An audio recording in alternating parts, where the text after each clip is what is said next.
Alrighty, here we go. This is the Convo for Oak Ridge Ford in London, Ontario. OakRidgeFord.com. I'm Norm along with Mike.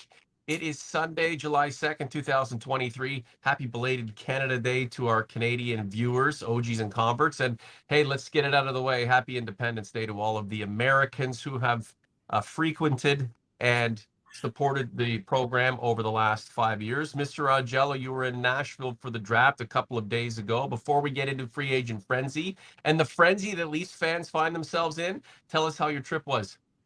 Well, it was, as much fun as you can have when, you have to work and you have to write. But, got there a day early. The travel was difficult for everybody, bad weather and delays and things were going on. And apparently some of the reporters were still stuck there on Saturday and they were supposed to leave on Thursday or Friday. Good food. Yeah, for sure. The draft, the first round of the draft was boring because no trades. The Leafs take Easton Cowan, who was, and like I said, I hope the kid is going to be a successful player. From the people that there were some draft people who didn't know who he was. There were some people who thought he was a sleeper that could sneak into the first round. So the opinion on him was sort of wide and divergent. If he does make the NHL, he's, a pest. He's somebody with some speed and, he could project out to be a second or third liner, but, we're not going to know that for 3 or 4 years. But, if he does take the NHL, yeah, if he does a first round pick expended on a what if, a potential, geez. well, and apparently they tried to trade down because he was projected probably be a second round pick, but they didn't have a pick till the fifth. Wow. and they couldn't trade down, so they decided to take him. I'm a little questionable, but I'm not a draft expert, so I'll watch and I'll track how he plays the next couple Was there years, and we'll see. Mark Hunter influence on this pick? I don't think so. Obviously he plays Somebody's for got to be advocating on his behalf. I know that he said publicly after the pick that he thought that the Leafs made a good pick, but I don't think there's much connection between Mark Hunter now and the Leafs hierarchy, because remember, this is still the group of scouts and people who were brought in by Kyle Dubas, so I don't think there's much influence there. Interesting. This is the Convo for Oak Ridge Ford in London, Ontario. OakRidgeFord.com. We're into July. Programs are really aggressive right now in the auto industry. If you're buying a car, SUV, truck, crossover, hybrid, electric, things are pretty wild, especially if you're looking for F-150. We're going to have an F-150 Lariat sale in the next couple of days. Base 2.7 engine with the 502A package, no roof, no tailgate step, no 360 camera, $81,000 truck, but we're gonna blow them out. So you can reach me on my Instagram page at Norman Oak Ridge 40. You know how to email me through the Leafs Convo website, or at the Leafs Convo at gmail.com. If you are looking for a truck, car, SUV, I'm your guy. You got to come to see me, and I will make sure that you get the OG and convert discount. So let's get into free agency, Mike. I've been hearing it from OGs and converts over the last 24 hours. They're not happy, but when are they happy? And they haven't had too many reasons to be happy after Florida dumped their team in the second round of the Stanley Cup playoffs a couple of months back. So John Klingberg, a guy that we had bandied about as a deadline pickup a couple of years ago, signs a 1-year deal, just over $4 million. Big kind of soft defenseman, but he's pretty damn good. And then you've got Ryan Reeves, just $1.3 million is the cap hit. And here we are. Not overwhelming, but certainly our friend Mr. Treliving isn't done yet by any means. No, and first, well, we'll talk about the players that came in. I know that there were a lot of people who were ripping on the Leafs, even media members, about Ryan Reeves, in the sense that, okay, he's sort of a relic because nobody fights anymore. Very few people fight before. He's being brought in as sort of a team builder, as a guy who in the locker room, Right. but also who can play a fourth line role. the money, I mean, okay, the term is inconsequential. People were losing their minds. He's a 36-year-old and he's making $1.3 million. Most of that can be buried in the minors if he doesn't play well anymore. So the term is meaningless. It's the AAV, and the AAV was not terrible. It's $1.3 million, and I think 1.12 million can be buried in the minors. So if, like, after a year or two, he's not, not there anymore or not that good anymore, and he doesn't want to retire, then they can bury that money in the minors. So Klingberg, So this we do about not much. So just deal with it and move on. I think it's more the fact of the type of player that they brought in was an enforcer, and there are not many enforcers, and there are a lot of people who don't like that aspect of the game. So they just, they ripped on the Leafs there. The Klingberg signing, if you look at the price on defense and term that was handed out, a 1-year deal for Klingberg, who couple years ago in the bubble was very important for Dallas to get to the Stanley Cup final. He has his defensive. I'm not going to say he is not Boreas Salming and he is not Rod Langway. He, will give away the puck, but he also is a very good offensive player. And with this team and with this team's talent, I think he's, excuse me, I think he's going to thrive. Now the one thing is, I can see Klingberg being the point guy on the Leafs power play. He's a big shot. Morgan Riley does not have a big shot, but Klingberg does. He's a good power play quarterback, and I think that they will at least experiment with Klingberg on the first power play, replacing Riley, maybe putting Riley on the second power play, maybe putting more minutes on Riley as a matchup defender. But he's a right, excuse me, sorry about that. He's a right-hand shot, and that is something that the Leafs desperately need. Now, I think one of the things that they will do is they'll probably pair him with somebody like TJ Brody, who is very responsible defensively, and he'll cover up for Klingberg's defensive shortcomings, and then we'll see how the rest of the defense is matched up. I mean, I don't, and you mentioned this, I don't think Brad Treliving is by no means is he done. I think he's going to be bargain shopping, and with the Leafs and their cap situation, they sort of have to. They'll be looking, and there are a few good players out there, and they may go in on those, but a signing of a Bertuzzi, and we'll talk about that in a minute, or a signing of somebody big is going to necessitate somebody else being sent out. And I'm all for that, because I think that this team needs to change their character in a way. And I think that only gets done if some of that core four is moved out. Colin M, pretty expensive show me contract for Klingberg, but you mentioned, Mike, that getting anybody worth their weight on defense is gonna cost you. I mean, Justin Hall, what was the contract that Detroit gave him? $3.4 million for 3 years. I think that the agent for Justin Hall has compromising photos of Steve Yzerman, because Steve Yzerman is not that stupid, and that is a stupid contract, an absolutely asinine. But if you look at the price of defensemen on the market, Carson Soucy, who's a good maybe 4 or 5, got $3.2 million. Justin Hall got 3.4.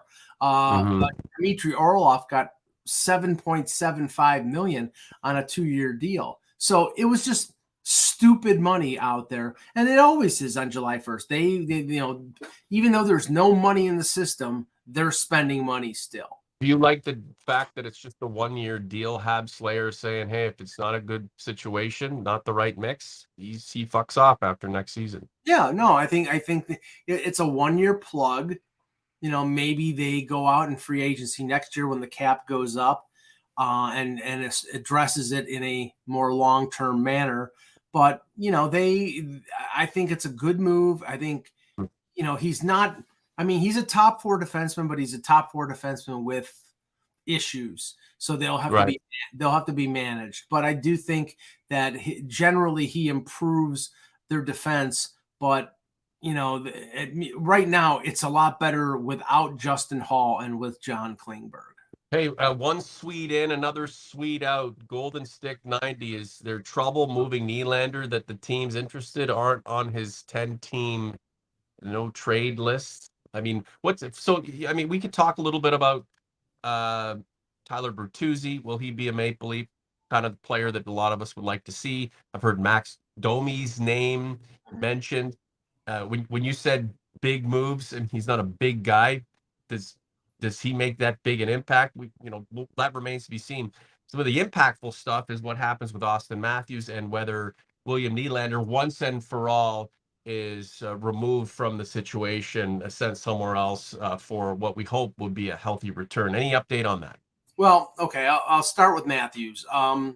Every report out there is saying that Matthews is going to sign. Right. Now he's got the no move clause now. He's a year out, but he wants to stay in Toronto. So I think that's going to get done. Yeah. Everything I heard about Nylander in Nashville led me to believe that he is going to be, he's not going to be in Toronto long term. That something is going to happen this summer that he gets moved. Because the reported asking price that he is demanding, if you thought he was going to take a hometown discount, Not a chance. not a chance in hell. There's not a dollar that William Nylander and his agent will not ask for.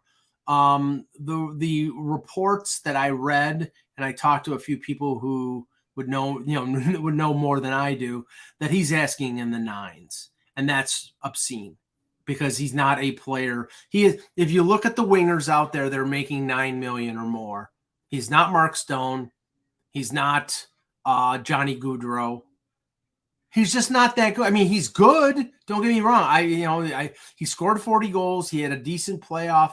He's a good player, but he's asking for, and the thing is, he's asking for the type of money that gets him close to the teammates that he plays with, meaning Matthews and Marner, and he's just not as good as them, and that's the whole point. So I expect him to be moved.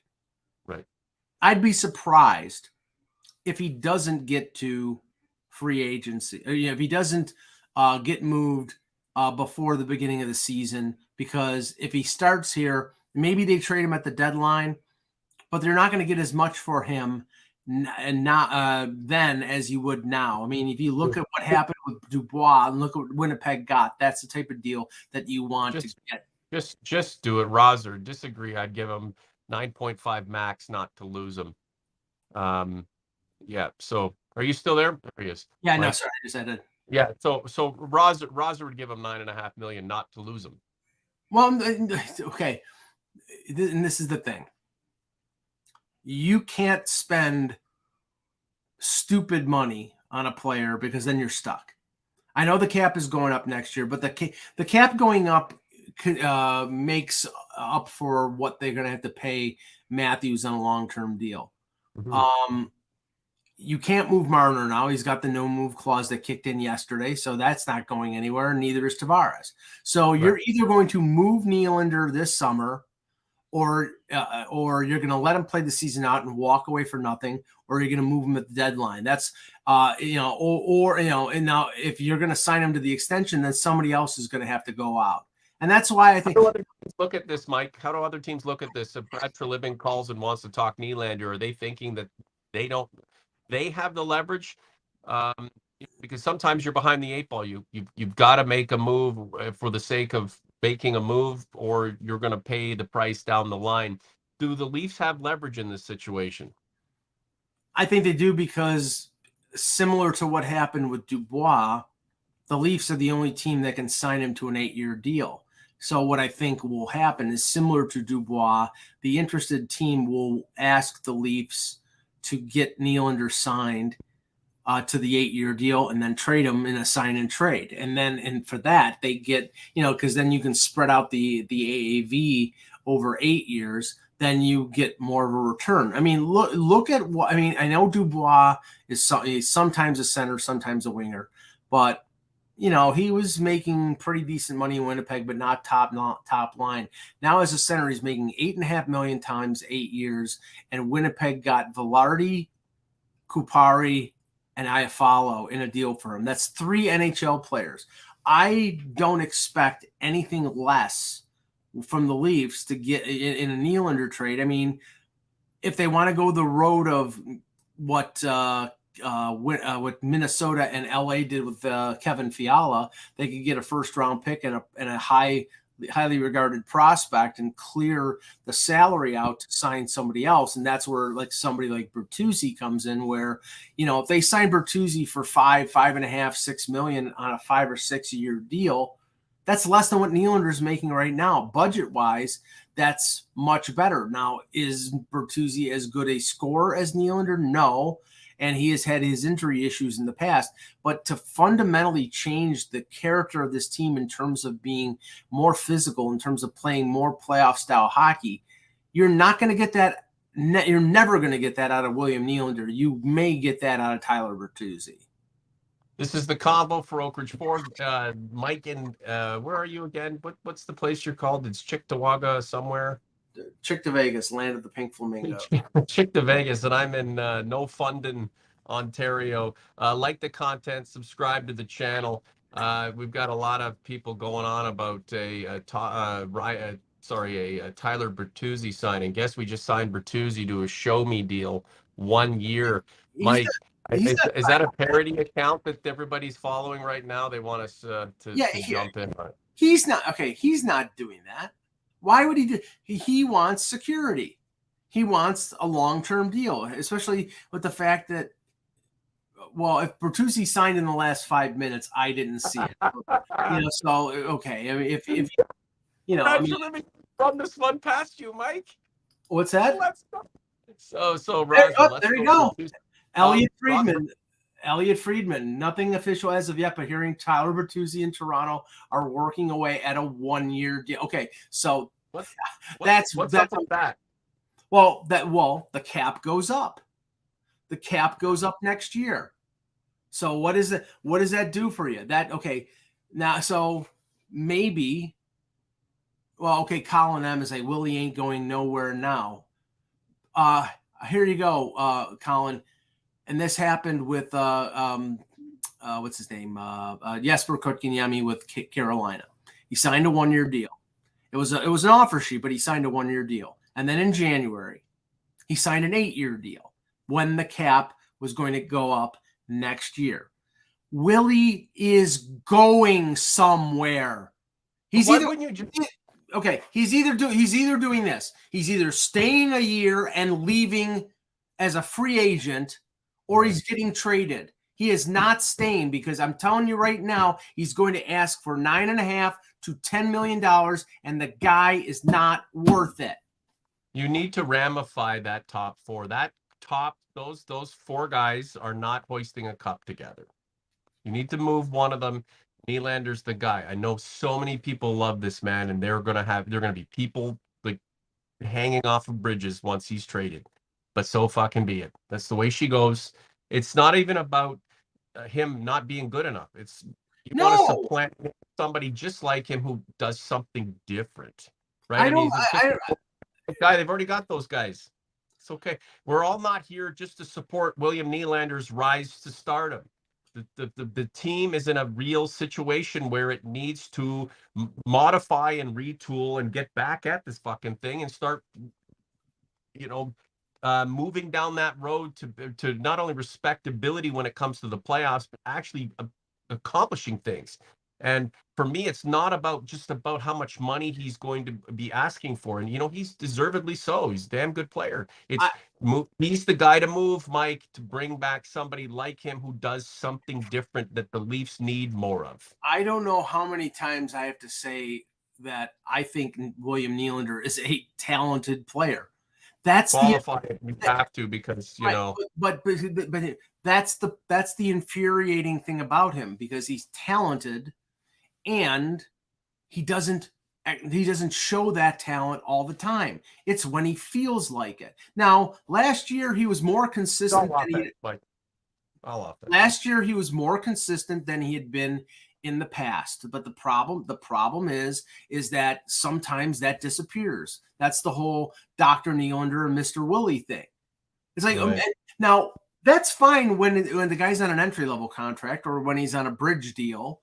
But when you're paying him $9.5 to $10 million a year. You can't have that guy not show up. And that's why what he does is not, what he does is just not acceptable. And yes, Veets in the background right here, there you go, is my Rickenbacker bass. And I just got it back. It's a lefty Rickenbacker. It's a Paul McCartney special. And it's probably the last bass I'm ever buying. So we'll get back to hockey. I was going to call you John Entwistle.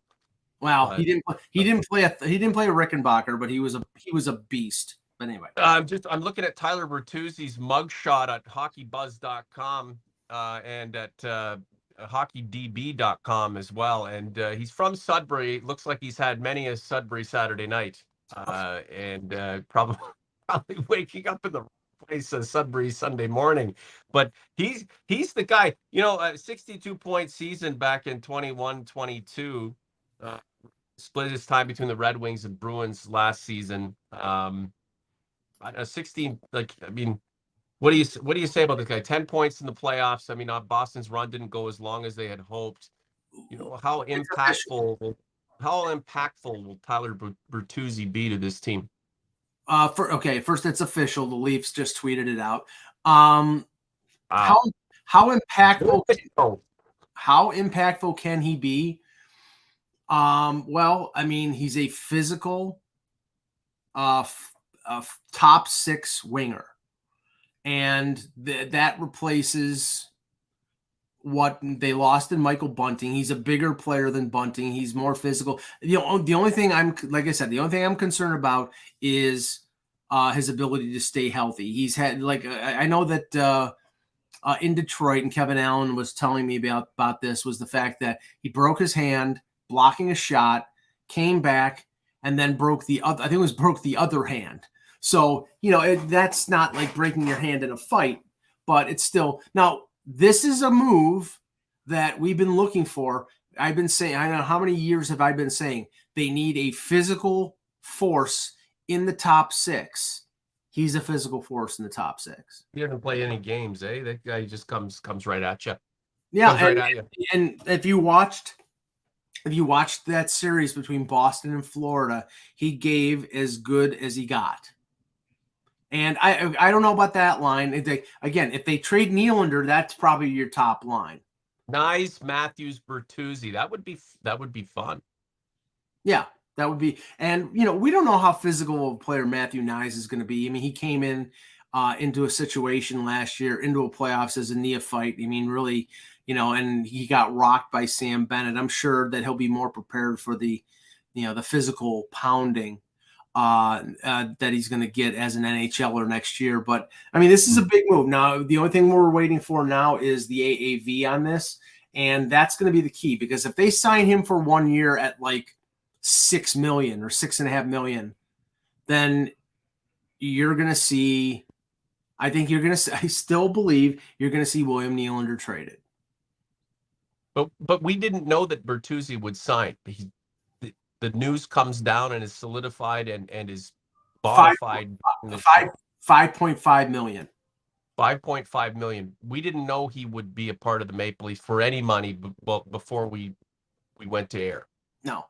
We believed that William Nylander would be moved regardless. It was out there. It was out there, but it wasn't confirmed. The Leafs were in on it. Now, like I said, other teams might have wanted him on a long-term deal to lock him in this year when the cap was low. This enables Bertuzzi to play in Toronto, get the attention that he normally would get, that a player would normally get in Toronto. And then when the cap goes, he, very easily he could. This could, not blow up in the Leafs' face, but it could blow up for Bertuzzi in a positive manner. If he goes out and scores 30 goals playing with Austin Matthews or John Tavares, then he goes out as a free agent next year with the cap going up to 87.5, and he gets $6 or $7 million on a 6 or 7 year deal. But there's no way that Brad Treliving is bringing Tyler Bertuzzi on board just to let him pad his stats to go make money. There's got to be an understanding here that if things go well and they play their cards right, that Bertuzzi might be the guy they sign up to some substantial money over a longer period of time, right, Mike? I know we've got to go, and that leads me to believe that they would. I mean, they're hoping that maybe the relationship beyond 1 year uh, will transpire and be fruitful. That means that guys like William Nylander you may have to disassociate yourself with them. Real quick though, we've got our friend here, Stephen Oliver, donating. We love it. Thanks for guidance through this crazy journey of being a Leafs fan. Sad fact, the Leafs have never been past the third. Their cap wins were 4 rounds. Most wins in any playoff year was 11 back in 1993. Stephen, thanks so much for the support. We get what you're saying. In this new era, the Leafs have certainly not been successful. So okay, Achari gone, Bunting gone, Shen gone, Ryan O'Reilly gone, Klingberg in, Reeves in, Tyler Bertuzzi broken on this show. A Maple Leaf 1 year deal, $5.5 million could lead to more money, longer term, a greater relationship. I'm all for it. Are the Leafs better now than they were before this free agent frenzy? They're different. I can't say Okay. they're better. Treliving even said yesterday we let a lot of goals leave in free agency. Well, I think you just added a 20 to 25 goal scorer and a physical guy. So that's part of it. Now, are they still in on Max Domi? Maybe. Right. And that's a distinct possibility. And if they are, then probably, you're going to see, obviously, Jake Muzzin's money is going to go on LTIR, and you're probably going to see a buyout of Matt Murray. But some money's going to have to move out, and that's going to be where, maybe Brandon Pridham works his magic, but there's going to be some changes. Domi still had a 56-point season last year. Not the biggest guy, but you never know. He could be his father reincarnate with some more offensive skill. And are we watching, Mike, a culture change? The beginnings of one on this team? I would think so, but again, right now this is a slow transformation, as Habslayer is saying here. You knew that that's where he was going to go because that was where he went in Calgary. So maybe more is to come. We'll see. OG's Converse, thanks so much for being here. Like the content, subscribe to the channel. Mike's got an engagement with his mother, and she's way more important than anything that he and I can do. Tyler Bertuzzi signed up to the Maple Leafs during this show, for the show. We think there is a connection some way, some shape, somehow. OG's Converse, thanks so much for everything you do for us. We will be back with more content, most likely before I take off to the U.S. for about a week here later on in the next couple of days. So, Mike, let's reconvene here maybe Tuesday, Wednesday, if we can. The Sunday Spectacular will not be happening. Guys, if you don't hear from us, don't unsub. Don't yell at us. We're around, and man, we're really going to pick things up when when the going gets really, really good in terms of content, and when this team starts to get on the upswing for the next season to come, which is not too far away, man. We're already into July. For Mike, I'm Norm. OG's Converse, thanks so much. We're out.